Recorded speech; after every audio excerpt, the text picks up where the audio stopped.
Hello everyone and welcome once again to MechWarrior Online, the Supersmacky edition. Today I wanted to talk a little bit about a special subject, as you may have gathered from the text at the beginning of this video. So just like the question says, do tiers matter or don't they? Some will say that they do, some will vehemently say that they do, and some will say that they don't. Somewhere as like a badge of how good they are. Some don't see it as mattering.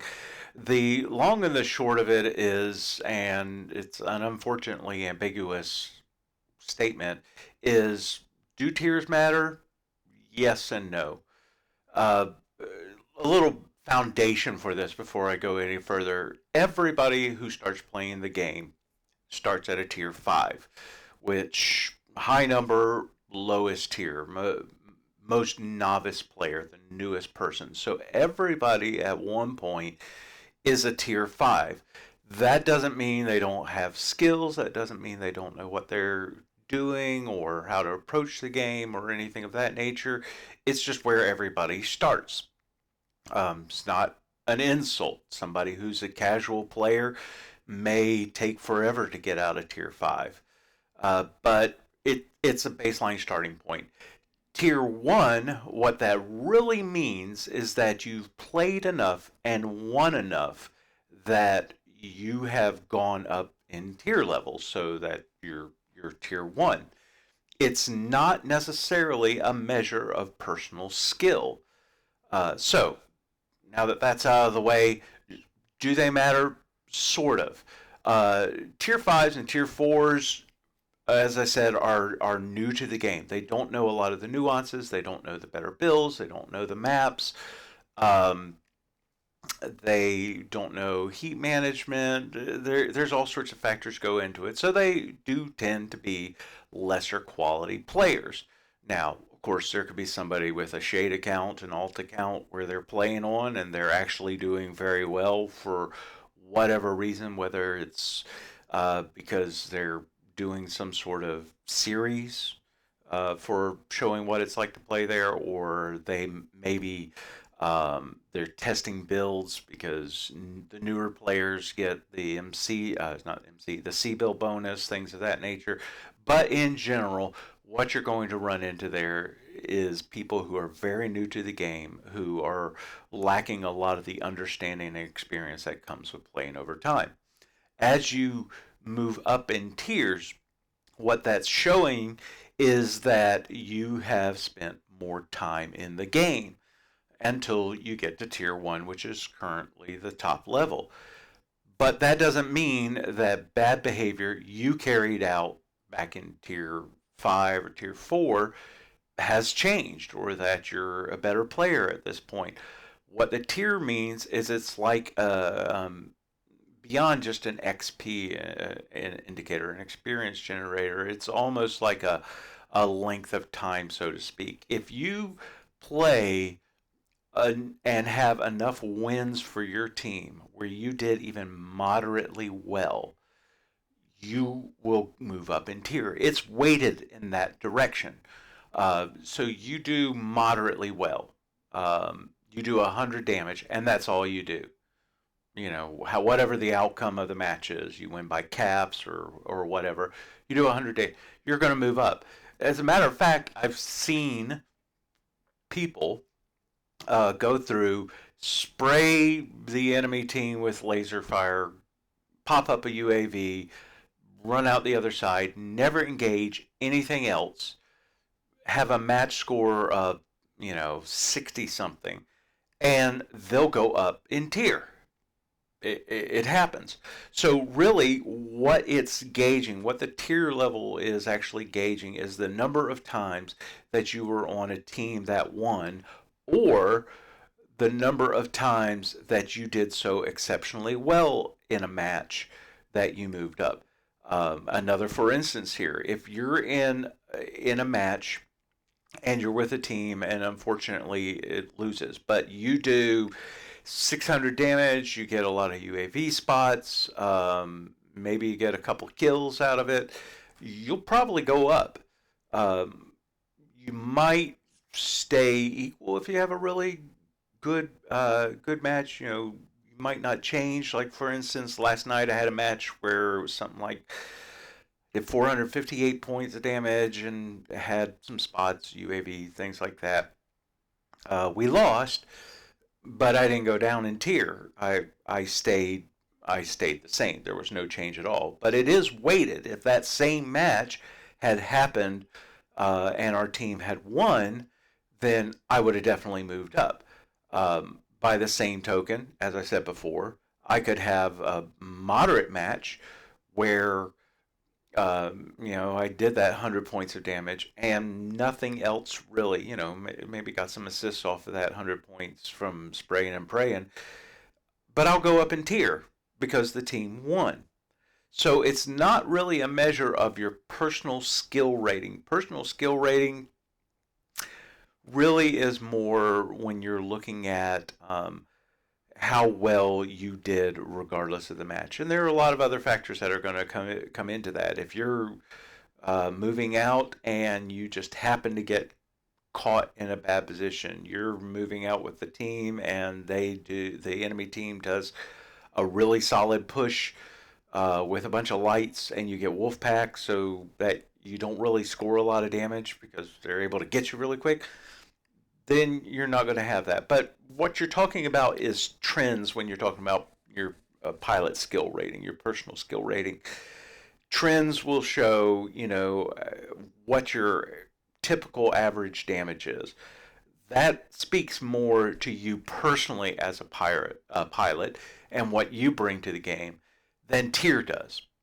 Now, all that said, the things you see rampantly at tier 4 and tier 5, you see less of at tier 1 and tier 2. They don't go away completely. Again, since it's really a matter of measuring your longevity in the game, because the odds are, unless you're consistently grouping with bad players, the odds are you're going to move up in tier eventually. So you may still see bad behavior at tier 1 and tier 2. You may still see bad teams at tier 1 and tier 2. So again, it's a yes and it's a no.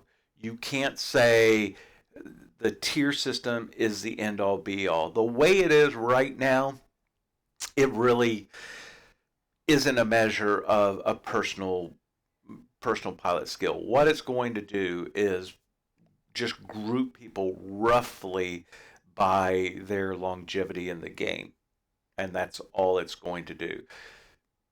We would hope that somebody who has longevity in the game is more aware of things and is more proficient in their playing, understands the maps a little better, carries out heat management, and knows about using comms, things like that. But unfortunately, that's not always the case. And you'll see it in higher tier matches. Anybody posts videos on that, you can have a personally great match, you, maybe a few other people, and then the overall bulk of the team does really dumb stuff, and they lose. Now, question then becomes, are they doing dumb stuff intentionally? Are they derping? Are they trying new builds? What's causing that? And I think it's a mixture, but there are a lot of people in tier 1 that are not, wouldn't have a high pilot skill rating, um, or personal skill rating. They're there because of that longevity factor. No insult. They're playing the game. They enjoyed it. They've obviously had a certain amount of success, either personally at times or um, or because of the teams they group with or the people they continually drop with. But it doesn't necessarily speak to them specifically. You see less of the tier 5, tier 4 behavior in tier 1 and tier 2, but it doesn't go away completely. So, does it how does that affect you personally? Well, um, when you see you're at a tier 1, you should be a little bit proud. Not because it means that you're great, but it means that you've put time in, that you've learned, that you've had a certain amount of success, either corporately or individually, and that you've accomplished something. So, should you be happy for that? Absolutely. Should you laud it over somebody as if that says that you're a much better pilot than anybody else? No. Should somebody laud it over you like that means they're better than you? No. I've seen the players who are tier 1 who even will go so far as to brag about that and call anybody who's not a tier 1 a scrub, who just do stupid, ridiculous stuff on a regular basis.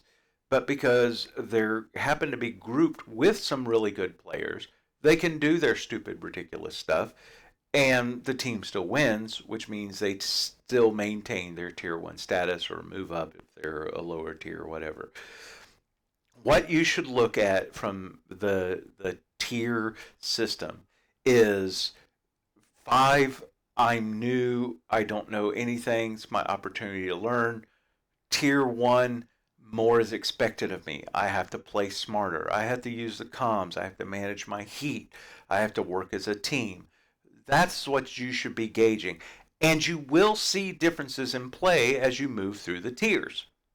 Now, understand that when you get, because of the way Matchmaker works, when you're at the low end tier, tier 5, you're going to be grouped against a range of people, tier 5, tier 4s, tier 3s.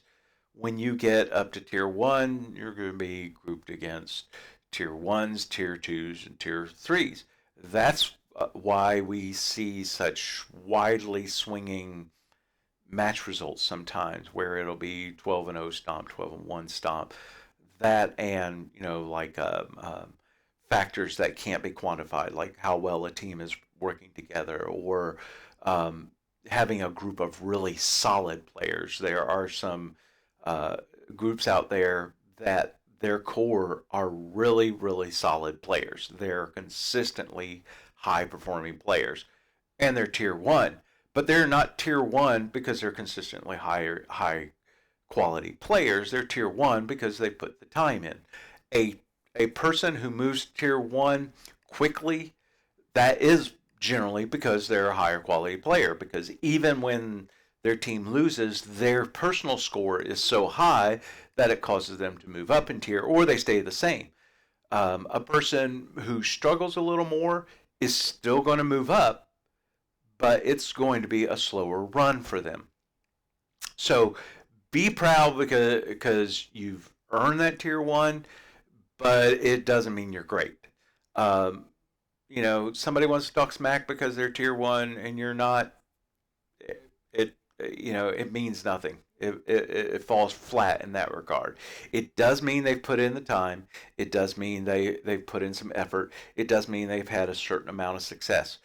But it doesn't mean that they personally are a better player or know more or can accomplish more or anything of that nature. So, take it for what it's worth. Don't feel bad. Just keep working at it. Drop, drop with people that have good skills. Use communication. Learn from the mistakes. Don't do the things that make tier 5 and 4 infamous, and you'll move up. You know, Gosh, that would be a whole nother episode, so I really won't go into that. But learn from your mistakes. Watch videos from players um, that are good, that have put the time in, that are acknowledged as good.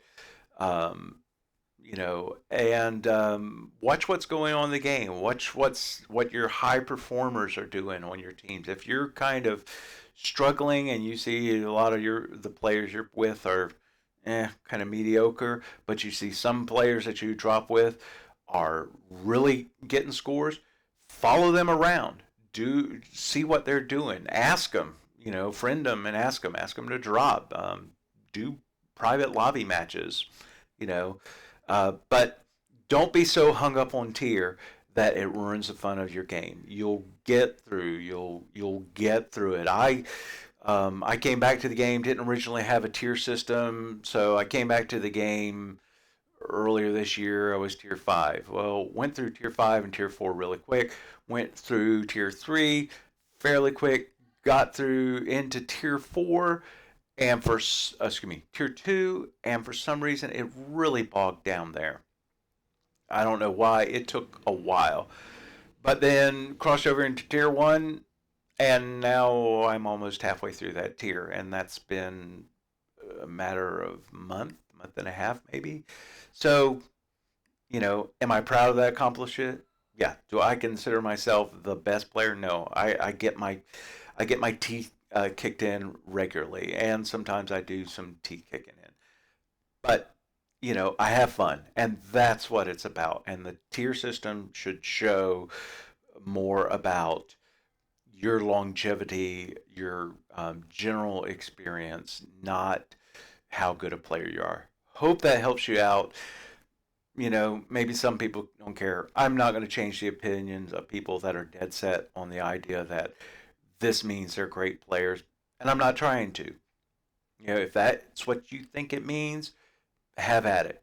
It doesn't, but have at it. If you think the tier 1 players are so much more than you being a tier 5 that you'll just never rate, it's not the case. Just let that one go. Enjoy the game. Learn from what's going on and what's going on around you, and ask people, drop with people. Thank you for watching the video. If you enjoyed it, please like and share and subscribe. Please feel free to comment on it. Your comments and your feedback are, of course, greatly appreciated. If you have any questions, feel free to drop them in the subject line or hit me up in game. Be happy to discuss things with you. And of course, as always, in all of your gaming, good luck and have fun. Bye-bye.